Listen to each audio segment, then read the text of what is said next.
everyone, welcome back to our channel. We're the Dawnties. My name is Rochelle. Who am I? I'm not saying it. Just tell them who you are. If they don't, they may not know who you are. Oh, they know. They know I'm their favorite Donna. They know that. You knew that, didn't you? And in today's video, we're going to show you some things that we picked up when we braved the public yet again. And we heard some things that kind of scared me. Maybe we'll tell you, maybe we won't, but let's show you what we got. She don't want to go in public again. Oh my gosh. Alright, so we went to a couple of different places, and should we just tell them what we heard? Okay, so we heard a threat. What? Okay, A so... threat and joke, and then an actual threat. Yeah. What happened was... Okay, so we went to Buc-ee's because... Duh. It's Buc-ee's. Of course. And we were out, so Buc-ee's. Yeah. So, of course, Buc-ee's is a gas station. People travel, they stop at the gas station. So there was this dog that was in a car, Yes. and it was yipping. And I just want to say that we parked our car, and as we're walking up to the entrance, we see the dog in the car. And I turned to her and I said, I really miss my puppies. Right after she says that, we hear these two guys walking up behind us, and one of them goes, "Oh, wow, that's not annoying. If that was my dog, I'd shoot it." And then right after he says that, we hear a lady walking up behind him say, "You shoot my dog, I'm gonna shoot you." And we just keep walking, don't say a word. It's a long stretch from the edge of like the parking lot where this all took place, and we're all walking into Buc-ee's, and it's a long way. And the guys were like, "Oh, we were just joking." Yeah, they go kind of back and forth with the lady, and then the lady's husband is up here, and he hears something going on, so he stops, turns around, and waits. And me and her are kind of stuck in the middle, and we're just going, I ain't talking to nobody. I'm just going, No. And these two guys were probably like college age, I would say, like early 20s. And they were like, "Oh, we were just joking. Did you hear that lady? She said she's going to shoot me." And the lady said, "If you shoot my dog, I will shoot you." And they just kept like going back and forth. Now, mind you, we are in Texas. Yes, Open we are. carry. So you say stuff like that and people will do it. So I'm sorry. I was like, oh my God. Yeah. Oh my God, get me out of here. We could not get away fast enough. No, So, we're like, anyways, two very different reactions to hearing a dog in a car. I'm just saying. Yeah. Anyway, so we went to several different places, and we got a few things that we want to share with you guys. So do you want me to go first? You got more, so I why do. don't you start? Okay. Okay. I'll do a couple, and then we'll go to you. Okay. So the first thing we got is this mystery, like, Pixar minis. And we felt every single bag because there were two that we were looking for sure. One was Dory, one is Mike Wazowski. We think we found Dory, but there were no Mikes. And it was like a full container. There was one I thought was Mike Wazowski, but she thinks it's the penguin from Toy Story. Yeah. So we got this, but I'm wondering because somebody sent me a little Dory. And I have it, oh, it's up here on Genie Jim Shore, and I'm wondering if it's the same one. It kind of looks like it, but kind of doesn't, so I don't know, but let me show you what this is. Okay. So here is the package, and then on the back you can see all of the options. Of course, Dory and Mike, we really, really wanted, but couldn't find Mike 100% sure, so we think this one is Dory. Let's find out. I wouldn't have been upset if we got a mater. Oh yeah, she was like, "You don't want a mater?" I was like, "Well, no, not real. I mean, he's cute, but I like I mater. think I felt him. I was like, "Oh, I think this is a mater." And there's only like one. My name's Mater, like tomato, without the tongue. Kind of reminds me of, you know, people from my past, like uncles. Okay, yes, it is Dory, and I actually think this is the exact same one. Maybe, but she is so cute. She is so cute. I only felt like 2 Dorys out of all of them. Yeah. But yeah, no Mikes, and like I said, it was a full thing. So we spent like more time than we care to admit feeling all of these bags. We did good feeling for Dory, though. We did. She was kind of the easiest one because she's flat. Yeah. I guess Kevin would be pretty easy because Kevin is tall and skinny. I thought some I thought were Kevin, yeah. Yay! And I think this is the exact same one, but that's okay. That's because okay. The story is amazing. And then I have a whole stack of books. She's going book crazy, y'all. Okay, but in all fairness, I'm reading between 17 and 20 books a month. Yeah, you know what So- your little sister said to me? Uh-oh, what did my little sister say to you? She said, when y'all get a hobby, y'all go all out. I mean, Well, I'm just- look at your house and now look at the books. Well, what is she complaining about? She gets full advantage of my books. I'm just saying. So I picked up Colleen Hoover's November 9. Now, this one is the old cover. They no longer make it in this cover. They have like the cotton candy looking colors. November 9, not a good day. November 5, a good day. November 5 is the best day. If you didn't know, it's my birthday. But as of recording this video, I have read 5 Colleen Hoover books. And I'm read loving one. them. You need to read Layla. Layla is paranormal, not quite as intense as Verity, but there's that spooky element. It just reminds me of an old song. Y'all know the song. Layla? Yeah. Sure we do. Because, we're all old like you. You don't. Anyways. So I got November 9. All I know about this is it's a romance, and this woman is like moving out of the state, and she meets somebody on her last day in wherever she's from, and it's November 9th, and they decide, they have such a great time, they decide every year to meet up on November 9th and don't talk at any other time. So they only come together every year on November 9th. So I don't know where it's going to go, but I'm excited for it because it's Colleen Hoover and I am devouring her books. I'm loving them. Okay. The next one. Oh, the flight attendant. The We watched Flight that show. Attendant. That was a good Yes. show. So I got The Flight Attendant by Chris. Huh? Yep. Let's by see. Chris. Yep. Bojolion. Bojolion. Sure, by Chris. So this one, yes, we have seen the show. We absolutely loved it. I know that there's a season 2 coming out, but we don't have HBO Max, so we're gonna have to borrow it from my parents. We'll just call you Dad and say, Dad, what's the password? But I'm excited, and like I said, we both really enjoyed the show, so I know the book is going to be even better because that's usually how it goes. And then I'll show you one more for now. The Cabin at the End of the World by Paul Tremblay. I read that one. This is technically a horror. Uh-huh. Do you think I could handle it? Yeah, you can handle it. Okay, because whenever I was hearing about this book, it's more like, to me in my mind, it's like falls in between thriller and horror. Like not quite as scary as a horror, but not quite as I don't know. It's I more would thrilling than I would classify this as a thrilling horror. thrilling horror. Yeah. What I know about this is it's this family, these 2 guys and their daughter. They take a vacation or a weekend trip away to a cabin in the middle of the woods. And, In the middle of nowhere. And they get a knock on their door from these people that say the world is ending and you have to save it. In order to save it, you have to... One of you y'all has to kill the other one. One of the other people in the family. So it's 2 dads and a daughter.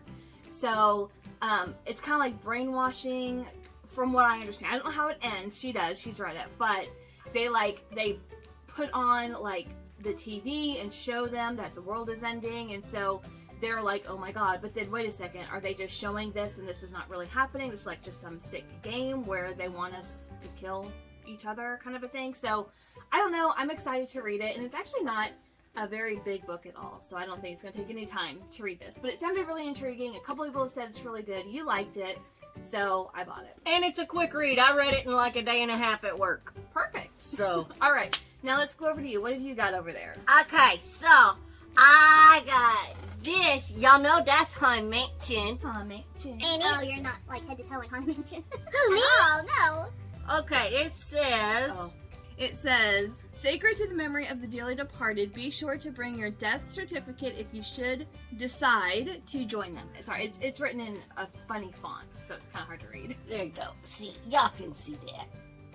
Alright, so it's Haunted Mansion, and look what that is. What that say? That say dice. Does it say dice? It does. It says premium dice. Ooh. Look at that. Look at that.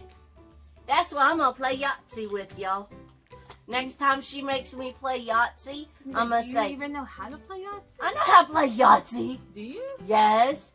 Next time she makes me play Yahtzee, I say, I play Yahtzee, but we have to use the high mention dice. Okay, well, you know in Yahtzee there's only 5 dice. That's 6.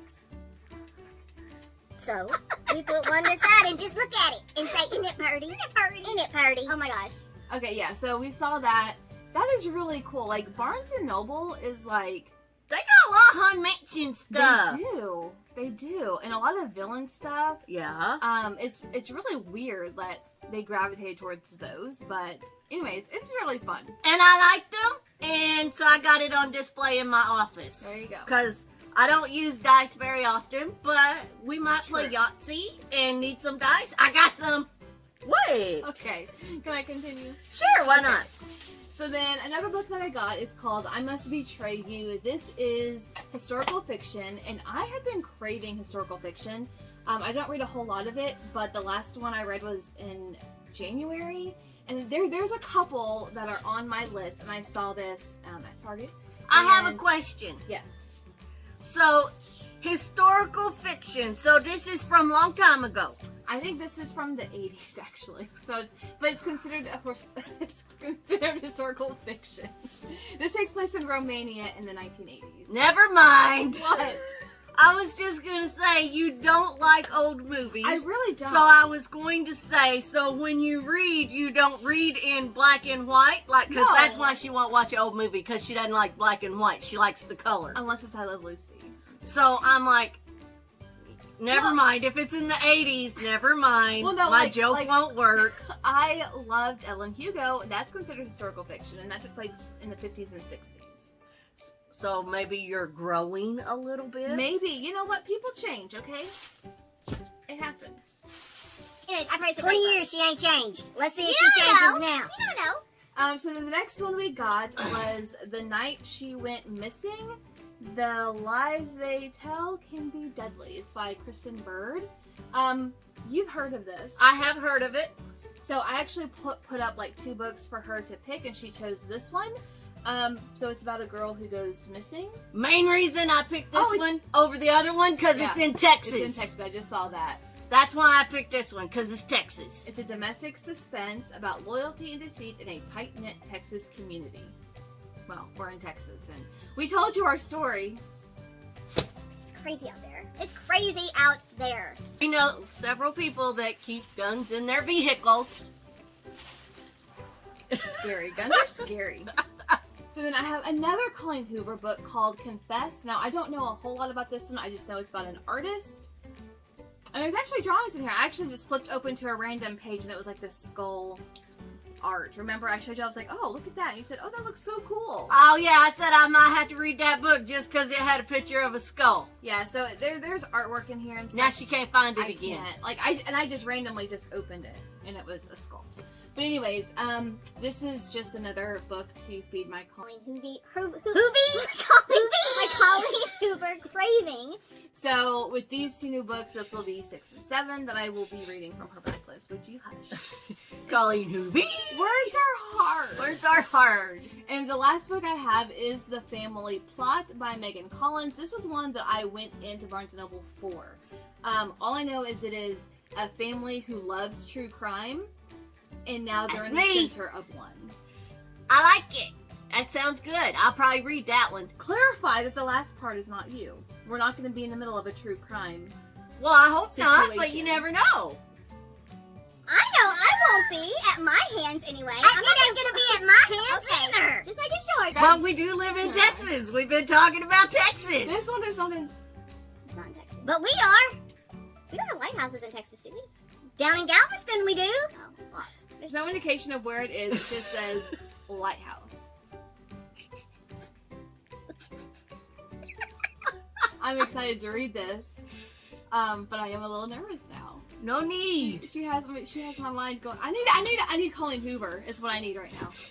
Anyways, those are all of the books that I picked up from various places, and we have one more thing that you're very excited to put on display in your office. This is going in my office because she already got one downstairs in the living room that's actually similar but a little bit bigger. So true. this one's mine. Okay. Okay. What it is? What it is, what happened was, We was at Walmart and we was shopping and we hadn't been in a while and we was looking and we went to look at the pops and guess what? Guess what? We found a big one. We found a big pop We're town. very excited. It's a pop town. Are you ready? Are you ready? Boom! So we have the castle dressed up for the 50th and a Mickey. I love the art on the back too. It just looks really good. And we're gonna take this out of the box and look at it a little bit closer because we haven't looked at it yet. Oh, but it looks so cool. I'm going in my office. Yeah. I do have a Disney World castle and display in the living room, so you know it's only fair. It's only fair. gotta be fair. And you know we fair, and we can't put this in a bowl and divide it up. No, only food. All right. Okay. So here we got Mickey dressed up in his 50th outfit. So good. I love the gold shoes. Look So at his little fancy. tail. That's so cool. We got the castle in its 50th outfit. Yes. And the reason that this is going to go in my office, it's going to go right beside me. I got a place picked out in my office right beside me for this. Because, see, I'm trying to tell her that we need to get to Disney World soon. And this is in the 50th birthday outfit because Disney spent my 50th birthday with me. I should go and spend Disney's 50th birthday with Disney. Don't you think? See, you heard them. I heard nothing. You heard them all I yell. heard absolutely nothing. No, you heard every one of them yell, take Donna to Mickey's house for the 50th. I did not hear that whatsoever. Yeah, you did. But we thought this was so cool, and these pop towns are just so detailed. I almost poked myself. They just look so good. Like, I was surprised that we found this, because I haven't seen any of them. I know I wanted the one with Walt himself, because that's the only way to get the Walt Funko Yeah. Pop, but I never saw it online, and it sold out super quick, and definitely never in stores. I think it was a Shop Disney exclusive, Yeah, like it only may for have been. Disneyland. Yeah. I don't know, but I was like, okay, this is like perfect. This is going in my office right next to me so that when you come visit me at work, I can say, They spent my 50th with me. I need to spend their 50th with them. It's only fair. It's only fair. Don't y'all think? Here's a look at everything that we found during our outing out in the real world, where you know people are crazy and threatening to kill dogs aggressive. and each other. And wow, it was an adventure. And we didn't even have my mom with us, and it was an adventure. Yeah, usually it's crazy when she goes with us, but it's just Something us. always happens, but no, it was just us, and yeah. Anyways, leave a comment down below. Let us know what you have picked up recently. If you have ventured out, and if you've witnessed anything crazy, let us know. Because, like, I've never had that happen. I may not get her back out in public, y'all. Tell us your crazy stories. Let us know if you've read any of these books. Let us know if you have found any of the 50th Funko Pops, or if you're collecting them. Let us know all of that, and any crazy stories. That would be great. That's going to do it for us today. Thank you guys so much for watching, and we'll see you in our next video. Bye.